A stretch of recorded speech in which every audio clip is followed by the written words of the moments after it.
Hello friends, welcome to my D R Dev Kaushik YouTube channel में आपका स्वागत है।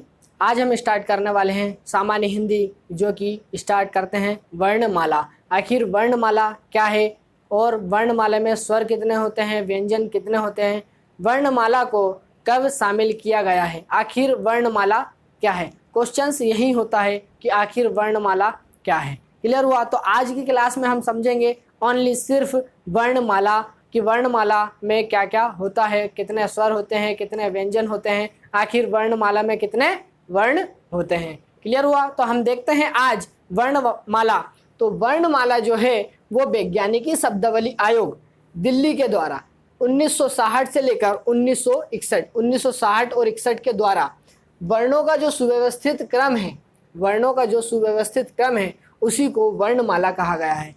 वर्णमाला का सीधा सा अर्थ यह निकल कर आता है कि जो सुव्यवस्थित क्रम है, जिसको व्यवस्थित क्रम के अनुसार जमाया गया है, वही वर्णमाला का क्रम मतलब वर्णमाला है। जैसे बात करें, जैसे हमारे पास ये ब्रह्मांड है, पूरे ब्रह्मांड में ब्रह्मांड तो है, उसमें जब तक ऊर्जा नहीं होगी तब तक ब्रह्मांड कोई काम का नहीं है। तो ब्रह्मांड सबसे बड़ा ब्रह्मांड है। ब्रह्मांड के बाद में आता है हमारे पास ऊर्जा। अब ये ऊर्जा है, ऊर्जा के द्वारा जब ऊर्जा होगी तो उसी में ध्वनि होगी, यदि ध्वनि नहीं है तो ऊर्जा किसी काम की नहीं है। तो देखिए ऊर्जा, अब ऊर्जा जो है वो सार्थक रूप से निकल कर आती है हमारे पास ध्वनि के माध्यम से। अब ध्वनि जो सार्थक रूप से निकल कर आती है अक्षर, यदि ध्वनि हम बोल रहे हैं, जैसे मैं आप लोगों को कुछ पढ़ा रहा हूँ, मतलब मेरे मुख से कुछ ध्वनि निकल रही है, वह ध्वनि सार्थक रूप से जो निकल रही है वही अक्षर होती है। अब यह जो अक्षर है, मैं जो अक्षर शब्द बोल रहा हूँ, यह जो अक्षर शब्द है यह लिखित रूप में क्या वर्ण कहलाता है। ये अक्षर जो है ये लिखित रूप में क्या वर्ण कहलाता है। क्लियर हुआ? अब ये जो वर्ण है वह वर्ण सार्थक रूप से शब्द कहलाते हैं। यह जो वर्ण है, इसी वर्ण को मैं इस किसी शब्द में जोड़ दूं तो यह सार्थक रूप से क्या शब्द कहलाएंगे। और यह जो शब्द है, यह शब्द सार्थक रूप से देखा जाए तो मैं यदि बात करूं, यह जो ये वर्णमाला सिर्फ एक शब्द है और इसे पूरे वाक्य में मिला दिया गया तो यह सार्थक रूप से हमारा वाक्य मिल गया, वाक्य बन गया। मतलब शब्दों को यदि हम मिला दें तो वह वाक्य कहलाएगा। और जब बहुत सारे वाक्य एकजुट हो जाते हैं, इकट्ठे हो जाते हैं, तो एक वह पेरा बन जाता है। उस पेरे को हम गद्यांश या पद्यांश कहते हैं। जब गद्यांश और पद्यांश बहुत सारे हो जाते हैं, एक पद्यांश, एक पेरा, दो पेरा, तीन पेरा, चार पेरा, इस प्रकार से बहुत सारे पेरे मिलकर जो एकजुट होते हैं, उन्हें हम कहानी, कविता, एकांकी या किसी व्यक्ति की जीवनी में लिखा जाता है या उसे कहा जाता है। क्लियर हुआ? अब हम बात करें, जब यह गद्यांश कहानी में परिवर्तित हो जाता है, कविता में परिवर्तित हो जाता है, एकांकी और जीवनी में परिवर्तित हो जाता है, तब वह किसी न किसी पुस्तक में, किसी न किसी बुक्स में उसे लिखित रूप से प्रस्तुत किया जाता है, उसे लिखना पड़ता है। मतलब एक वह क्या पुस्तक बन जाती, वह बुक बन जाती है। क्लियर हुआ? तो यह जो बुक बनकर हमारे पास तैयार हुई है, उस पुस्तक को हमने दो भागों में डिवाइडेशन किया है। उस पुस्तक को हमने दो भागों में बांट दिया है। वह दो भाग कौन कौन से हैं जिसमें हमने उस पुस्तक को बांटा है? तो वह भाग हैं हमारे पास दो। एक है हमारे पास महाकाव्य और दूसरा होता है हमारे पास जो पुस्तक होती है उसको काव्य में बांटा है, तो वह एक होता है हमारे पास महाकाव्य और दूसरा होता है हमारे पास क्या खंड काव्य। इस प्रकार से जो व्यवस्थित क्रम हमने जमाया है यही वर्णमाला कहलाती है। यही शब्दावली आयोग दिल्ली के द्वारा 1960-61 के द्वारा जो वर्णों का सुव्यवस्थित क्रम माना है वही वर्णमाला कहलाती है। क्लियर हुआ? इतना समझ में आया? पक्का समझ में आ गया? क्लियर। अब हम बात करें तो यह जो वर्णमाला है, इनका सुव्यवस्थित क्रम का जो क्रम है, उनमें वर्णों की संख्या है हमारे पास कितनी? 52। कितनी है? 52। क्लियर हुआ? अब यह जो 52 वर्ण है, यह व्यवस्थित क्रम जो है, इसको भी 3 भागों में डिवाइड किया है। कौन कौन से? तो पहला होता है हमारे पास स्वर, दूसरा व्यंजन और तीसरा अयोग वाह। क्या होता है, स्वर, व्यंजन और अयोग वाहक। अब ये स्वर क्या होते हैं, यह स्वतंत्र रूप से होते हैं। जो स्वतंत्र रूप से होते हैं उन्हें क्या, स्वर कहते हैं। क्लियर हुआ, जो स्वतंत्र रूप से होते हैं उन्हें स्वर कहते हैं। अब जो स्वतंत्र रूप से हैं वो परंपरागत रूप से स्वरों की संख्या देखें तो कितनी है, 13। मतलब बात करें परंपरागत रूप से स्वरों की संख्या 13, और उच्चारण की दृष्टि से देखें तो हमारे पास 10, और मानक रूप से देखा जाए तो स्वरों की संख्या है कितनी, 11। कितनी है, 11। क्लियर हुआ। अब हम बात करें तो व्यंजन की। आखिर व्यंजन क्या है, तो व्यंजन वह है कि स्वरों की सहायता से लिखे जाने वाले, बोले जाने वाले जो शब्द कहलाते हैं वही क्या, व्यंजन कहलाते हैं। क्लियर हुआ। अब व्यंजन जो होते हैं उनकी संख्या कितनी होती है, तो उनकी संख्या होती है 33। कितनी होती है, 33। उसके बाद में आते हैं हम अयोग वाहक। आखिर अयोग वाहक क्या है, तो अयोग वाहक वो वर्ण होते हैं, वो जो होते हैं अम और अहा, ये दो शब्द जो दो वर्ण होते हैं वह अयोग वाह वर्ण कहलाते हैं, अयोग वाह शब्द कहलाते हैं। क्लियर हुआ, इतना समझ में आया। अब हम आगे बढ़ते हैं, तो आगे बढ़ने के साथ हम देखें तो पंडित कामता प्रसाद गुरु के अनुसार स्वरों को किस प्रकार से बांटा गया। अब जब पंडित कामता प्रसाद की बात आ गई है तो उसको देख लेते हैं हम कि पंडित कामता प्रसाद का जन्म आखिर कहां पर हुआ। क्लियर हुआ। तो पंडित कामता प्रसाद जी का जन्म जो हुआ था मध्य प्रदेश के, हमारे मध्य प्रदेश राज्य के एक जिला है सागर जिला, वहां पर पंडित कामता प्रसाद गुरु का जन्म हुआ था। कहां पर, सागर जिले में। यही पंडित कामता प्रसाद गुरु ने स्वरों को दो भागों में बांटा। पहला होता है हमारे पास एक मूल स्वर और दूसरा होता है संयुक्त स्वर। क्लियर हुआ। अब यह मूल स्वर क्या होते हैं, तो यह मूल स्वर होते हैं स्वतंत्र स्वर, जिन्हें हमें बोलने में किसी भी प्रकार की किसी व्यक्ति से कोई सहायता नहीं लेनी पड़ती। तो वह शब्द है अ, ई, उ और री। अ, ई, उ और री। आप लोग हो सकता है इसे ऋषि बाबा कहते हो, लेकिन ये बोलने के अनुसार क्या कहलाएगा, री। क्लियर। ये मूल स्वर या स्वतंत्र स्वर। देखिए अब हम बात करें संयुक्त स्वर की, तो संयुक्त स्वर को भी कामता प्रसाद गुरु ने दो भागों में बांटा है, एक दीर्घ स्वर और एक संयुक्त स्वर। क्लियर हुआ। अब ये दीर्घ स्वर कौन कौन से हैं, तो ये दीर्घ स्वर है आ, ई और उ। ये दीर्घ स्वर है, ये किसी ना किसी चीज से मिलकर बने हैं, मतलब स्वरों की ने सहायता ली है। अब देखें तो ये दीर्घ स्वर किस किस से मिलकर बने हैं, तो ये जो आ है वो आ धन आ बराबर मिलके क्या बना है, आ बना है। क्लियर हुआ। अब बात करेंगे ई, तो ई और ई मिलकर क्या बना है, बड़ी ई में बड़ी ई बना है। क्लियर हुआ। अब बात करें ये ऊ की, तो ये ऊ और ऊ मिलकर क्या बना है, बड़ा ऊ बना है। क्लियर हुआ। तो ये जो दीर्घ स्वर बने हैं किसी ना किसी की सहायता से, मतलब स्वतंत्र स्वर या मूल स्वर से मिलकर बने हैं, वो दीर्घ स्वर कहलाते हैं। क्लियर हुआ। अब हम बात करें दीर्घ स्वर देखा हमने, अब बात करते हैं हम संयुक्त स्वर की। आखिर संयुक्त स्वर क्या है, तो संयुक्त स्वर कौन कौन से होते हैं। संयुक्त स्वर होता है ए, औ और औ। ये हमारे पास होते हैं संयुक्त स्वर। अब ये जो संयुक्त स्वर है ये किन किन से मिलकर बने हैं हम ये देखते हैं। तो ये ए जो बना हुआ है ये अ और ई मिलकर क्या बना है, ए बना है। ये अ प्लस ई, छोटी ई बराबर ए। ये जो ए जो बना है वो अ और ई से मिलकर ए बना है। क्लियर हुआ। अब हम देखें ये ए, तो ये ए जो बना है वो अ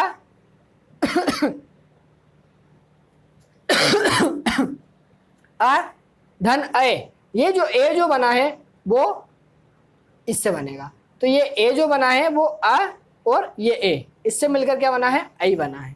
क्लियर हुआ।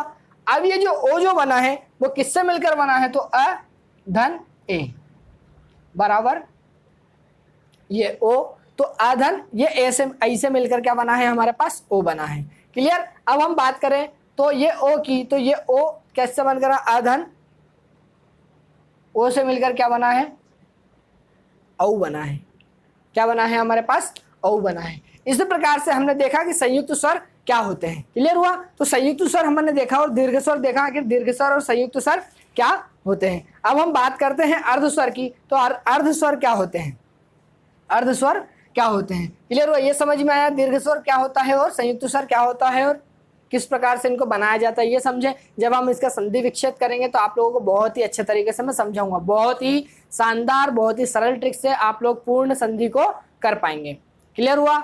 अभी हमने वर्णमाला जब स्टार्ट की है तो इसे अंत तक लेकर जाएंगे और मैं इस प्रकार से पढ़ाऊंगा आप लोगों को कि आप लोग इस क्लास को पढ़ने के बाद कभी भी भूल नहीं पाओगे। क्लियर हुआ? हाँ, तो अपन देखें कि आखिर ये अर्धस्वर जो है, ये अर्धस्वर क्या है। ये अर्धस्वर होते हैं दो। ये कौन कौन से होते हैं तो इनको देखते हैं आखिर अर्धस्वर क्या होते हैं।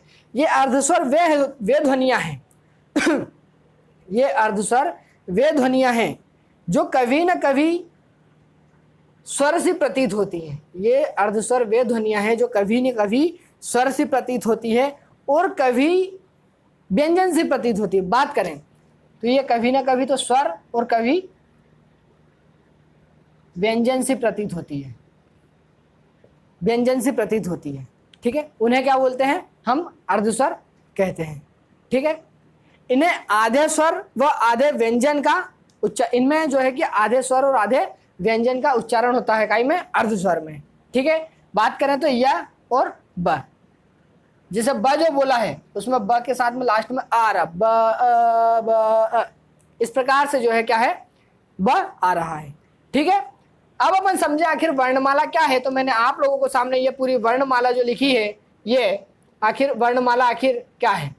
तो वर्णमाला ये जो वर्णमाला है, ये वर्णमाला है कि वर्णों का सुव्यवस्थित क्रम कहलाता है। वर्णमाला जो है वर्णों का सुव्यवस्थित क्रम कहलाता है, उसी को अपन वर्णमाला कहते हैं। जैसे मैंने अभी बताया कि वर्णमाला वैज्ञानिक शब्दावली आयोग दिल्ली के द्वारा मानक रूप से 52 वर्णों को निर्धारित किया गया है। इस आयोग दिल्ली के द्वारा 1960-61 में 52 वर्णों को क्या किया गया है, निर्धारित किया गया है। जो किस प्रकार से है तो वो इस प्रकार से है, जैसे अ, आ, ई, उ और री, ए, ऐ, ओ, औ, और आहा। क्लियर? क, ख, घ, ग, घ, ड, च, छ, ज, झ, ज, ट, ठ, ड, ण, त, थ, द, ध, न, प, फ, ब, भ, म, य, र, ल, व, श, श, ह, क्ष, त्र, ज्ञान। इस प्रकार से जो है हमारा वर्णों का जो है क्या है, एक सुव्यवस्थित क्रम कहलाता है। अब इस सुव्यवस्थित क्रम में तो देखें तो हमारे जो स्वतंत्र मूल स्वर होते हैं वो कौन कौन से हैं। तो ये जो आ है, ये जो ई है, और ये और री, ये जो है हमारे क्या होते हैं, मूल स्वर कहलाते हैं। क्लियर हुआ? अब बात करें दीर्घ स्वर की तो दीर्घ स्वर कौन कौन से होते हैं। तो दीर्घ स्वर होते हैं हमारे पास ये आ, ई और उ। ये जो रेड वाले हैं वो हमारे मूल स्वर है और ब्लू वाले जो है ये हमारे दीर्घ स्वर हैं। अब हम बात करें संयुक्त स्वर की, तो संयुक्त स्वर वे हैं ए, ऐ, ओ और औ। ये जो 4 शब्द होंगे, 4 वर्ण जो होंगे वो हमारे क्या होंगे, संयुक्त स्वर होंगे।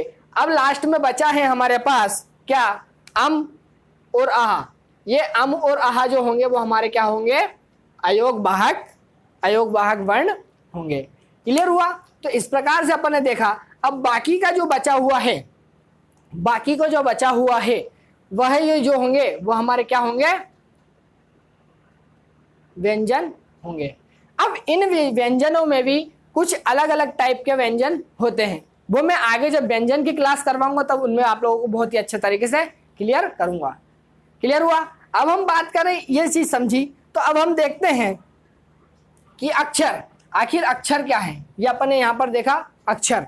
क्लियर? अपन ने वर्णमाला देखी, वर्णमाला में अब देखते हैं हम आखिर अक्षर। तो अक्षर क्या है? तो अक्षर वह है कि जो मुख से निकली सार्थक ध्वनि, अक्षर हमारे मुख से निकली सार्थक ध्वनि अक्षर कहलाती है। यह मौखिक भाषा की सबसे छोटी इकाई होती है। अक्षर जो वह है जो मुख से निकली ध्वनि, सार्थक रूप से निकली ध्वनि अक्षर कहलाती है, और यह लिखित भाषा की सबसे छोटी इकाई मौखिक भाषा की सबसे छोटी इकाई मानी जाती है, ये अक्षर। अब हम बात करें वर्ण की, क्लियर। तो वर्ण क्या है? तो वर्ण मतलब अक्षर का लिखित रूप, अक्षर का, ये मैंने बताया, अक्षर का यह लिखित रूप वर्ण कहलाता है। अक्षर का यह लिखित रूप क्या कहलाता है हमारे पास? वर्ण। जो भाषा में विचारों की, जो भाषा में विचारों को स्थानीय रूप देता है, जो भाषा में विचारों को स्थानीय रूप देता है, वही लिखित भाषा कहलाती है। वही लिखित भाषा की सबसे छोटी इकाई मानी जाती है। ठीक है, तो अपन ने देखा अक्षर, ध्वनि जो है कि अक्षर की सबसे छोटी इकाई मानी जाती है, और वर्ण लिखित भाषा की सबसे छोटी, अक्षर जो है, अक्षर जो कि लिखित मौखिक भाषा की सबसे छोटी इकाई मानी जाती है, और वर्ण लिखित भाषा की सबसे छोटी इकाई मानी जाती है। क्लियर हुआ? अब बात करें तो वर्णमाला के भेद, मैं इसको मिटा देता हूं, है ना। अब बात करें हम वर्णमाला के भेद, तो वर्णमाला के भेद कितने हैं? तो बात करें वर्णमाला के भेद, यह वर्णमाला के जो भेद हैं यह कितने प्रकार के होते हैं? तो वर्णमाला के उच्चारण या ध्वनि के आधार पर दो भागों में बांटा गया है, किंतु समय की दृष्टि से वर्णमाला के वर्तमान में 3 रूप देखे गए हैं। वह 3 रूप जो कौन कौन से देखे गए हैं वह हम देखते हैं। तो पहला रूप हमने देखा स्वर, दूसरा व्यंजन, और तीसरा कौन सा? अयोग वाहक। ये अपन ने 3 रूप देखे। अब हम बात करें स्वर की, अब हम बात करते हैं स्वर की। आखिर स्वर क्या है? क्लियर हुआ? तो स्वर वह है, वे स्वर जो स्वतंत्र होते हैं, जो मैंने अभी बताया था कि वे स्वर जो स्वतंत्र होते हैं, जो बिना किसी की सहायता से बोले, जो बिना किसी की सहायता से बोले अथवा लिखे जाते हैं, उन्हें हम क्या बोलते हैं? अथवा उन्हें हम क्या बोलते हैं? स्वर कहते हैं। क्लियर हुआ? अब बात करें तो मैंने बताया था कि उच्चारण, मैंने बताया था अभी आप लोगों को, उच्चारण के आधार पर, तो उच्चारण के आधार पर वर्णों की संख्या कितनी है? 10, मतलब स्वरों की संख्या कितनी है? 10। वो कौन कौन से स्वर होते हैं? तो वो होते हैं आ, ई, उ,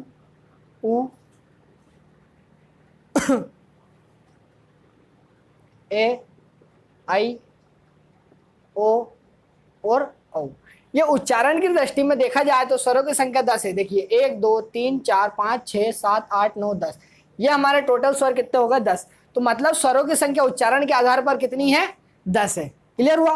अब हम बात करें तो मानक रूप से, मानक रूप से स्वरों की संख्या कितनी है? तो मानक रूप से स्वरों की संख्या है हमारे पास कितनी? 11। मानक रूप से स्वरों की संख्या हमारे पास देखा जाए तो कितनी है? 11 है। अब वो जो 11 वर्ण है, 11 स्वर है, वो कौन कौन से हैं? तो मैं आप लोगों को बता दूं, ये जो ऊ जो आया है, इसके बाद में यहाँ एक री और जुड़ जाता है, तो वह हो जाता है क्या? 11। इस प्रकार से हमारे शब्द क्या हो जाएंगे? 11 वर्ण हो जाएंगे। क्लियर हुआ? अब अपन ने देखा उच्चारण की दृष्टि से, मानक दृष्टि से। अब हम बात करते हैं परंपरागत।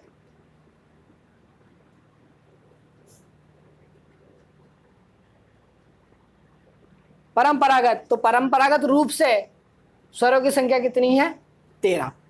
स्वरों की संख्या कितनी है? 13, जो संस्कृत से लिए गए हैं। जो हमारे परंपरागत रूप से स्वर है वो कहाँ से लिए गए हैं? वो हमारे संस्कृत से लिए गए हैं। ठीक है, अब ये जो परंपरागत रूप से स्वरों की संख्या है वो कितनी है और कौन कौन सी है वो भी मैं बता देता हूँ। तो ये जो मैंने बताया, आ से लेकर ऋषि री तक और ए से लेकर औ तक, तो ये जो होंगे वो आ, ई, उ, री, री, ए, आई, ओ, और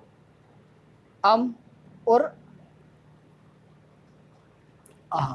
ये जो हमारे है आ से लेकर आह तक कि ये जो वर्ण होंगे वो हमारे परंपरागत रूप से 13 वर्ण होंगे। देख लेते हैं वाकई में क्या 13 है। तो देखते हैं 1 2 3 4 5 6 7 8 9 10 11 12 13। तो ये जो 13 वर्ण हैं हमारे परंपरागत रूप से कितने हैं? 13 वर्ण होते हैं। इस प्रकार से देखा हमने स्वरों की संख्या, आखिर स्वर कितने हैं? उच्चारण की दृष्टि से देखा 10 स्वर होते हैं, मानक रूप से देखा अपन ने 11 स्वर होते हैं, और परंपरागत रूप से देखा अपन ने कितने होते हैं? 13 स्वर होते हैं। क्लियर हुआ? अब हम बात करें स्वरों का वर्गीकरण आखिर किस प्रकार से किया गया। तो मैंने आप लोगों को बाकायदा यहाँ पर एक फ्लोचार्ट बना के दिखाया था कि स्वरों का वर्गीकरण पंडित कामता प्रसाद गुरु ने 2 भागों में बांटा था, मूल स्वर और संयुक्त स्वर या संधि स्वर। तो ये जो होते हैं वो किस प्रकार से होते हैं? तो मूल स्वर जो होते हैं और संधि स्वर, तो ये जो स्वर वाला चैप्टर है, ये स्वर और व्यंजन और अयोगवाहक, ये तीनों चीज को हम अलग अलग क्लास में अच्छे से समझेंगे। यदि एक ही मैं करवाऊंगा तो मुझे तो करवाने में कोई परेशानी नहीं होगी, लेकिन आप लोगों को समझने में बहुत सारी कठिनाइयों का सामना करना पड़ सकता है। आप लोगों के माइंड में पूरी खिचड़ी बन जाएगी। क्लियर हुआ? तो अपन ने आज की क्लास में देखा आखिर वर्ण क्या है, कितने प्रकार से होते हैं, आखिर वर्णों का सुव्यवस्थित क्रम क्या कहलाता है, और देखा कि पंडित कामता प्रसाद गुरुजी ने जो कहा था कि स्वर क्या होते हैं, व्यंजन क्या होते हैं और कितने प्रकार से होते हैं। अपन ने ये सारी चीजों को आज समझा। क्लियर हुआ? अब अगली क्लास में हम बात करेंगे आखिर स्वर, कि स्वर क्या होते हैं। उसके बाद देखेंगे हम क्या? व्यंजन। उसके बाद देखेंगे क्या हम? अयोग वाहक। ये तीनों क्लास हमारी जो है क्लास तीनों कंटिन्यू चलेगी। तो आप लोग चैनल को यदि सब्सक्राइब नहीं किया हो तो सब्सक्राइब कर लीजिएगा, शेयर नहीं किया हो तो शेयर कर दीजिएगा। बहुत ही अच्छा टॉपिक चल रहा है। इस टॉपिक का, इस वीडियो का जिस व्यक्ति तक, जिसको इस वीडियो की ज़रूरत हो वहाँ तक यह वीडियो पहुँच सके। क्लियर हुआ? तो मैं आशा करता हूँ कि आज की क्लास हमारी वर्णमाला की आप लोगों को बहुत ही अच्छे से समझ में आई होगी। और यदि आप लोगों को मेरा पढ़ाने का तरीका और मेरा वीडियो अच्छा लगा हो तो प्लीज़ आप लोग इसे लाइक, शेयर और सब्सक्राइब जरूर करें। धन्यवाद। Well done.